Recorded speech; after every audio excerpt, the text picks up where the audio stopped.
Red Pandas Digital is now a 15-person, 7-figure marketing agency, but it wasn't always this way. In this episode, I chat to Moby about how he created Red Pandas, the lessons learned along the way, and what he would do if he had to start all over again.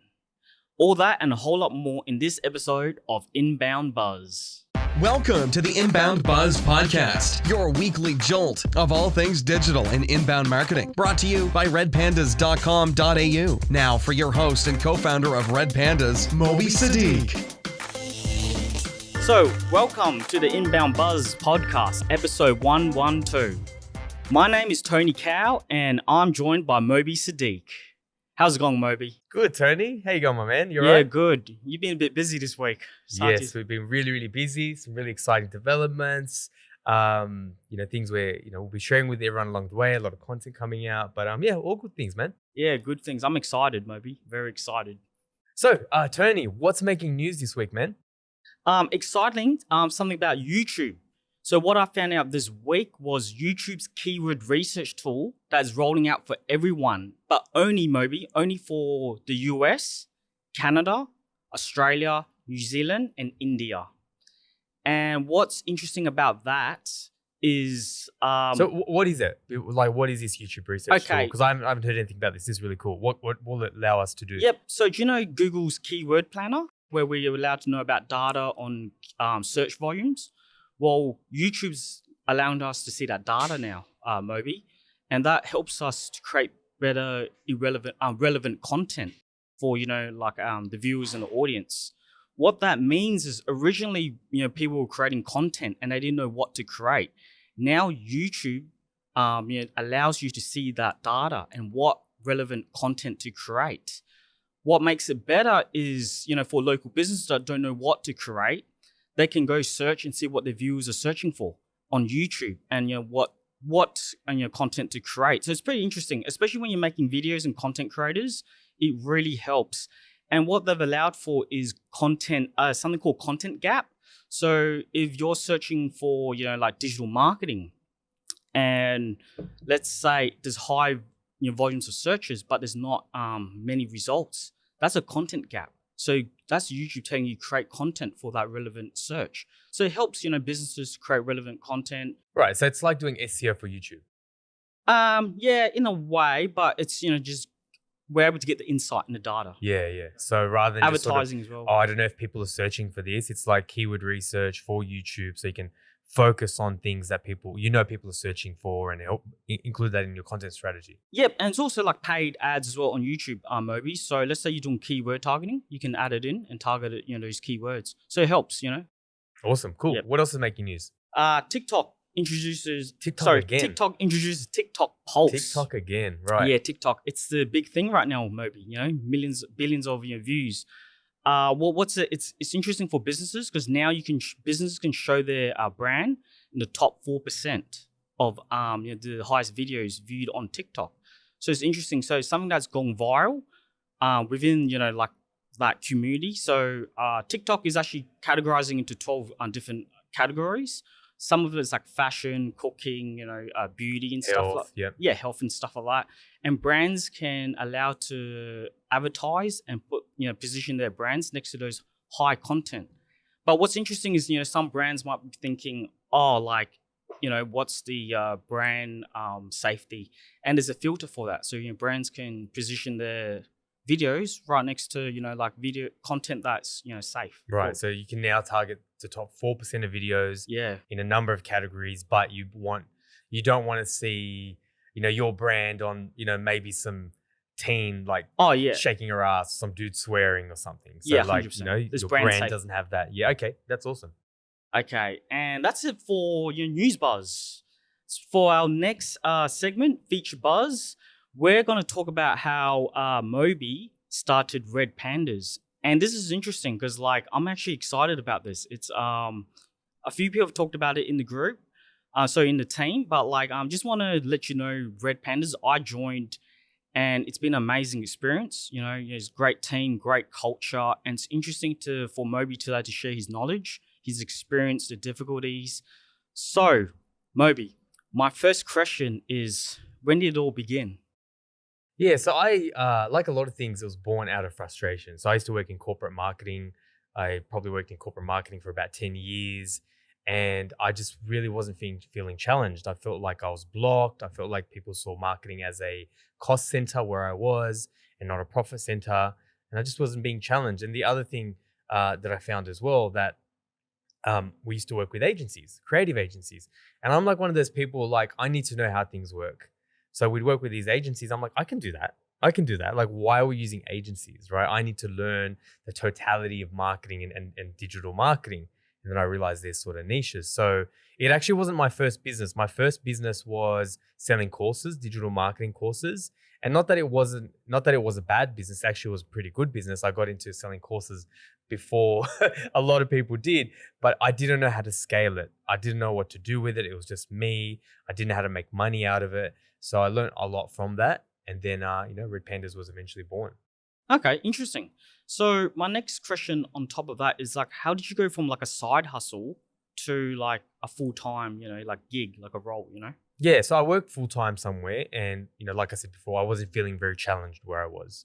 So I'm like, okay, cool. So I need to find a role where I can not work. Now, maybe now it's a bit easier, but back then it was harder to find flexible roles in marketing. Everyone wants you full time. Marketing's a very heavy role. So I became a contractor, and I started 4 days a week, and then I'd work on my Saturdays were gone. I told my wife for 2 years, listen, Saturdays are out. I don't need to feel that pressure. I don't need to feel that dad guilt. I'm working on Saturdays and that extra day in the week. And then I'd wake up 4 o'clock, 5 o'clock in the morning, work until 9 o'clock, go to my day job, come home, be with my family. And I did that for a time. Then I went down to 3 days once my business started picking up. Then I went down to 2 days. And what will happen is when you start a side hustle, you'll feel this friction where the side hustle and your day job, there's a bit of friction there, and you got to pick something. And of course, that's when you go into your side hustle. That's when you turn it into a full-time thing. So it took me 2 years to do that. It took me two full years to transition from a side hustle to a full-time thing. And then within the first couple of months, we made our first hire, which was Tasha, and she's still with the company today as a senior leadership. And that was the path that we took. Yeah, right. So as you're stepping down your commitment to a contractor and you're growing the business, like how did you grow? Like, what was the strategy? What was the marketing strategy? What did you do? So I need to preface this by saying you need to focus on your own strengths, right? I've always loved being on stage. I've loved talking. I loved communicating. As a kid, I used to get up on dinner top tables and dance when music was on. That's the way I was built. My brother is not like that. He's very technical, right? My brother, he might build a tool or a website or something and use that. So you need to focus on your strengths. So for me, it was communication. So one key thing that I did was anyone who would want me to talk, anyone that had any event, I'd put my hand up and say, look, I want to talk about marketing. Actually, that's how I started my other business, because even when I was working corporate, and this is a thing, like, you don't necessarily have to have a side hustle. You can have a side passion as well. I wanted to talk, and no one wanted to hear me talk because, like, who's this guy? Yeah. So I'm like, well, stuff that, I'll create my own events. So I started selling courses, and then people paid to hear me talk. Right. So for me, it was like just trying to speak everywhere that I could. And one thing that people don't realize is Inbound Buzz started in 2016. So for 2, 3, 4 years, I did it religiously, right? And I did the podcast that helped my communication skills. I did a lot of speaking. And the other key thing that I did to help grow Red Pandas is you need to find someone who has access to your audience, right? Partnerships. So Red Pandas is a Diamond HubSpot partner today. And I realized that the clients that use HubSpot, which is a software, they're the clients that I want to use for my services. So latching onto them and being very, very good, the best that we could be on HubSpot. So then, we can leverage off their database and leverage off their consumers and customers was really key. And they're probably the key things that we did to grow Red Pandas. Interesting. So things are going well, you're growing, but like we know in business, there's always, mistakes and, challenges. What mistakes did you make along the way? So I think one thing is, everyone thinks that when you start a business, we've seen too many movies. We're like, yeah, I'm going to be with my friends and we're going to have our own little wolf pack or like, band of sisters or whatever it is. Like, if you're a guy or a gal or both, and it's going to be like friends and it's going to be amazing. It's really freaking lonely. Like starting your own business is really freaking lonely. So one thing that people have a tendency to do is bring in partners when they shouldn't. So I had a business partner who's a very nice guy, really, really talented guy, and I wish him well, whatever he's doing right now. But he was a 50% business partner. He shouldn't have been a business partner. He should have been an employee or at least a contractor that I paid. So one mistake that people make is give people equity ownership and stake too fast. Don't give anyone any equity that you can't pay as an employee or a contractor. And why I say that is because I had to do that. And I think it was a year or two, that conversation was really hard to say to that business partner, listen, you know what? You're only bringing in 15% of the revenue and you're getting 50% of the business. We need to go our separate ways. And even though I did it as amicably as I could, I lost a friend.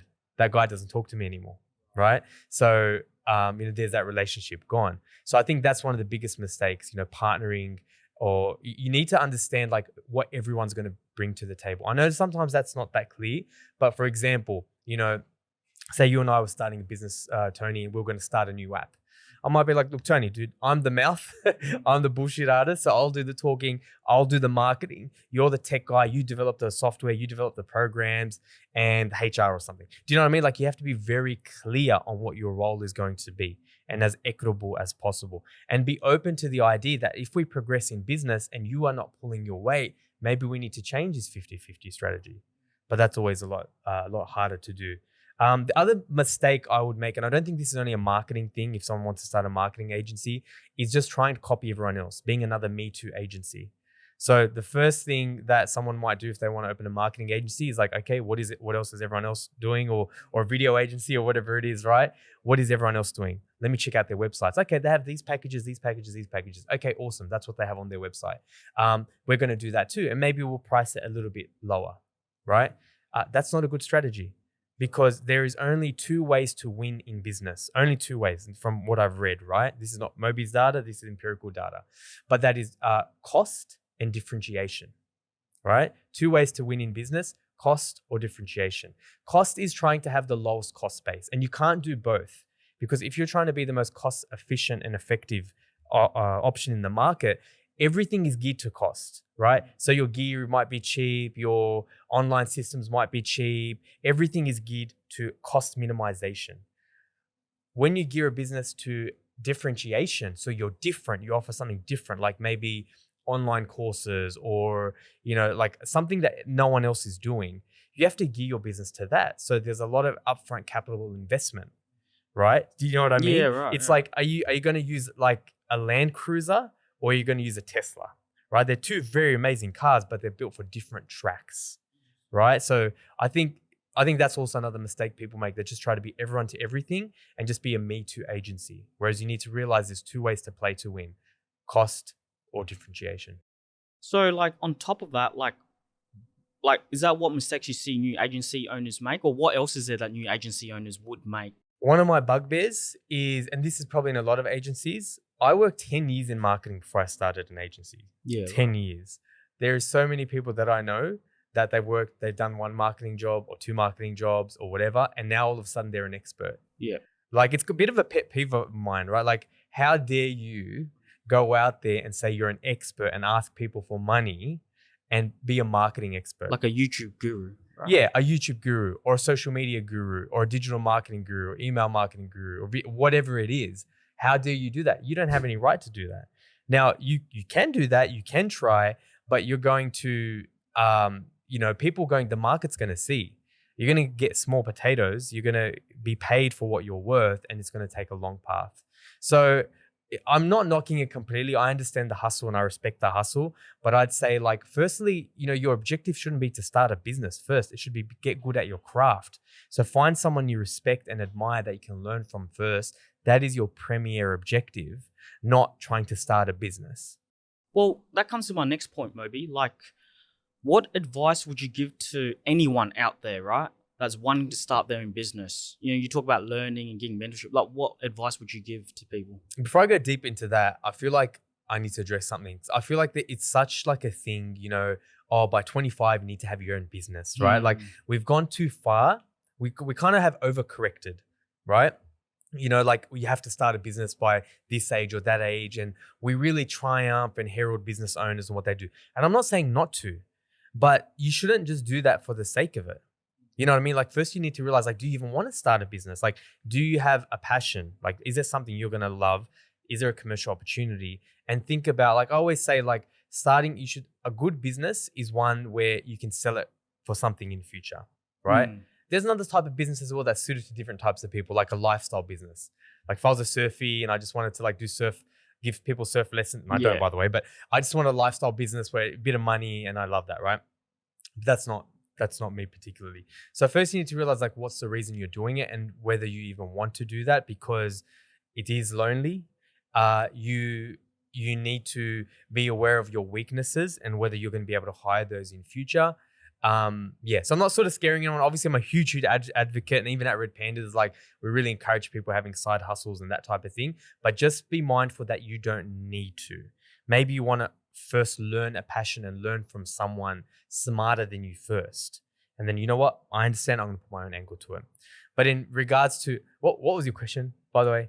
All good, Moby. What advice would you give to anyone that wants to start? Okay, you kind of answered it, but you're starting your own business. Okay, advice starting new business. I think and you need to understand that if you're in your 20s and you don't know what you want to do and you don't know your passion, that's okay. That's completely fine. And I say that because I meet young people all the time. Like, look, I want to get into digital. I want to get into marketing. I don't know exactly what I want to do. That's okay. That's fine. If you don't know that, why do you even want to try to start your own business, right? So first, like understand an area you're interested in. Try to work with influencers. Try to work with people that you admire, people that you can learn from and grow. And then, after that, understand that you don't have to take the plunge. Like, people will tell me sometimes, oh, you're so, brave that you started your own business. I'm like, no, I'm not. I did it over 2 years. I had kids, so I had mouths to feed. So I did 4 days and I went down to 3, 2, 1. And then, I went down to 2 and then there was a bit of friction. And then I started my own business. So, you can kind of have fun with it. And then during that process, you'll realize whether it's fun and whether you want to take that punt. Oh, interesting. Thanks for that, man. That's deep. My next question, I can't know the answer, but like, I just want to hear from you. Is like, why do clients come to, partner with Red Pandas? Like, yeah. So I don't just want to make this a Red Pandas commercial, but like, I think the point is, and I think people can learn from that. We started with one value. We have like 6 values now, but the first value we started with, which was our first value, was service the client's business as if it was your own. And it's important that you have those values and you live those values, and people who come into your organization, you share those values. That's definitely, what we sort of found for us. And clients don't leave us. Like, I might jinx it now, but the last time we had a client leave us was 2020, Jan 2020. And before that, it was like a year before that. So, but I think even above that, if you do that, because it depends on who you are, whether you're a 1 person, 3, 4, 5 person, your values are really important. But one thing I spoke recently about somewhere was taking care of your people. If you take care of your people and you invest in your people and you invest in what they're interested in and their learning, their development, if you don't know what they're interested in, you're a bad leader. Like a leader's job is to understand how can there be a bilateral transfer of value with me and my team member. And I say team member, not employee, because we work as a team. There needs to be a head that directs the ship. But how will I get a bilateral transfer of value? So for example, with yourself, like Tony, we needed your paid media skills. With that, the company needs that. But it's not enough that we have that. What do you get something out of this? Right? Like you're looking for work-life balance, you're looking for flexibility, and correct me if I'm wrong, you're looking for, people you can have fun with and work with and learn and grow, those type of things. That's really, really important.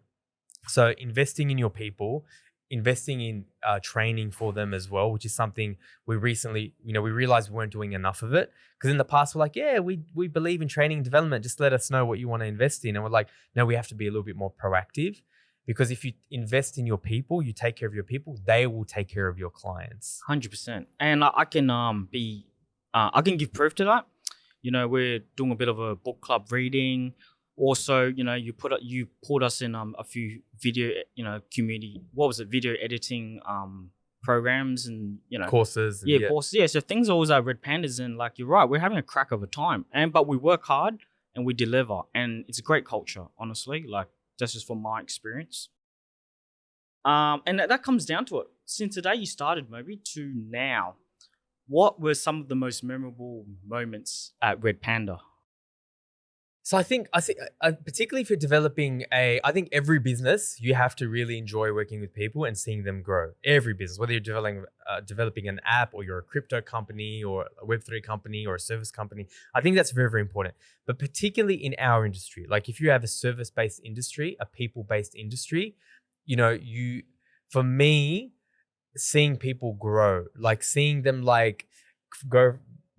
start to fulfill their potential. Like one of the things that, I'm really, really proud of, like Tasha's worked with me for a really long time. And, at that time, she was starting her marketing career. She had never done a podcast. She had never public spoken or anything, but I could see that fire. I could see that spark. Mike Tyson's trainer, Customato, says if I see spark, I'll pour gasoline on it, turn into a raging fire, that type of thing. So when I see someone's passion and I see that they have potential and they're hungry, to see them go from one level to the next level to become a leader in themselves, that honestly, when you say like your biggest accomplishment or what comes to mind, that for me is the biggest thing. And then I think off the back of that, then seeing our clients grow and seeing the success that they have and being like feeling valued. Like this is a great industry. Like don't get it wrong. This is a hard industry. Working in marketing is hard. When there's problems, people come to you. When sales and leads are down, they come to you. When things are going really, really well, sometimes you get credit, sometimes you don't. So it's not an easy industry, right? But it is a very fulfilling industry because we get to make a difference in businesses and the lives of the people that work in those businesses. Yeah, interesting. And it's right how you say, like, you're always encouraging us to like a few months ago you were telling us to do comedy and try to get our communication skills and stuff. So to see Tasha grow and you're trying to get encouraged and stuff, like we see that, especially from like a newcomer. So yeah, it's interesting, like it's truth, like what you're saying. My last point maybe as we get going is during tough times, like you say, we know it's a business. How do you stay inspired? Like what is it? Like what's that thing? So there's a huge miss because I put out a lot of content, right? I'm on LinkedIn daily. I'm on TikTok a couple times a week. We put out a lot of content. There's the downside of that is people think that you're always positive and you're always happy and I always have to be that level. That's definitely not the case, right? Like I'm an emotional creature and I always say your strengths are your weaknesses and your weaknesses are your strengths, right? So by that, I mean, I'm an emotional guy, but I can go on stage and get people excited. I can use my emotion. I can use my passion. But also at the same time, sometimes you can get emotional about things you shouldn't need to get emotional. So life's about sort of minimizing the weakness of a trait that you have and like leveraging and amplifying the strength of that. But in terms of like, how I kind of get through stuff, like last year, for example, midway through last year, I was in a mad slump. I'm like, man, we're just doing the same thing day in, day out, just sort of churning away. And I'm not really, that sort of excited. And there's two bits of advice I would sort of say. One thing that really helped me change my perspective is having what they call BAGs, big, hairy, audacious goals, right? Having a really big, hairy, audacious goal, So, I started writing my goals every single day. I'm running a $20 million business. I'm not, but like writing them as if I've achieved them and like because I'm not, people see a lot of my content and they think, oh, one of the pieces of feedback I get is you're so confident. You're so confident. I'm like, I'm actually not that confident. I'm like moderately confident. I suffer from a lot of imposter syndrome. For me, what gets me through stuff is not my confidence. It's the excitement of achieving a goal. That's what pushes me through. So that's one part of it. The second part of it, I would say, is I remember listening to a TED talk and they said, happy people are people who are grateful and they tie their goals to a higher purpose. For whatever reason, like whether you believe in God or human nature or universe, I don't care what you believe in, but maybe we're wired that way. Maybe we're happier when we tie our goal to a higher purpose. So for me, it's the ability to become an influencer one day, but to give back to the community. I was very lucky to have a mentor early in my career, but I meet a lot of young people, a lot of older people that have never had a mentor. And I'm like, man, if you just had a mentor, you could have fulfilled your potential. Sometimes you need someone to believe in yourself before you can believe in yourself. Interesting. And I had that, and a lot of people don't, and it's a real crying shame. So the ability to do, I don't have time to have 100 mentees or whatever you want to call it. But if I have a brand, I can give back to people and I can make a difference in their lives. So for me, tying to a higher purpose and having big, hairy, audacious goals, that is what gets me through those days where I don't feel like working. Interesting. Wow, that's very deep. Yeah, I totally believe in that mentor, and the higher purpose. That makes total sense, because you see, most successful people have those two kind of recipes, ingredients in their success. So yeah, it's interesting how you mentioned. And no one has an excuse. Like if you're an executive and you're at a high level, you can afford a performance coach. Because who do they go to? If you're at the top, if you're watching this and you're a leader and you're a business owner or whatever, your job is always to motivate and inspire other people. But who does that for you? Who does that for you, right? You're a human being. So that's why I used to hate coaches even 6 months ago, but I see value in them now because I have people now that, fill that role for me. So you can do that. Now, if you're starting your career, you find people you can work with that you're inspired by. Find people that are smarter than you, that are more motivated than you, hungrier than you, that have already done those things that you want to become. You know what I mean? So either you can work for someone or you can pay someone to, kind of be that professional sage to kind of get you through your career. Yeah, absolutely. Right on. 100% right on the ball mark. So that wraps it up for this episode about how Moby created such an amazing, I do want to say, because you said you created, right? So it'd be remiss of me to say this, is it's not just me, right? It's definitely not just me. It's a team, right? A village creates, they say like, what how do people grow up? Like where does a child grow up or thrive? A community raises that child. The same thing for a business. A community raises that business. So obviously, adding Tasha and adding all these people, you need a team of 8 players. So I appreciate that. And obviously I kicked it off and I'm, still CEO of this company. Moby's defense mechanism. But it's a team. It's a team that kind of gets you to that. One person can only take a business to a certain level. You need people who are your weaknesses, who have their strengths are your weaknesses to really continue taking to the next level, because you'll never do it by yourself alone. Interesting. But like I end this off, Moby, you've been the great leader that's led us along the way on this journey of Red Pandas. Absolutely stop. And it's amazing that you've seen it. And I hope everyone that's watching and listening enjoys this, because it's very, very good, invaluable experience and knowledge and wisdom, and you can learn a lot from it. So I hope you enjoyed it today. And this is for episode 112, Inbound's Buzz podcast. Join us next week as Moby and me talk more about marketing strategies, growth, and all sorts of marketing buzz. Thanks, guys. See you next time. Thanks for listening to Inbound Buzz. Learn anything? Return the favor by spreading the word. Want to make your mark in digital? Need help with your digital strategy, inbound, and marketing automation efforts? Then visit redpandas.com.au and be sure to tune in next time for another Inbound Buzz hit.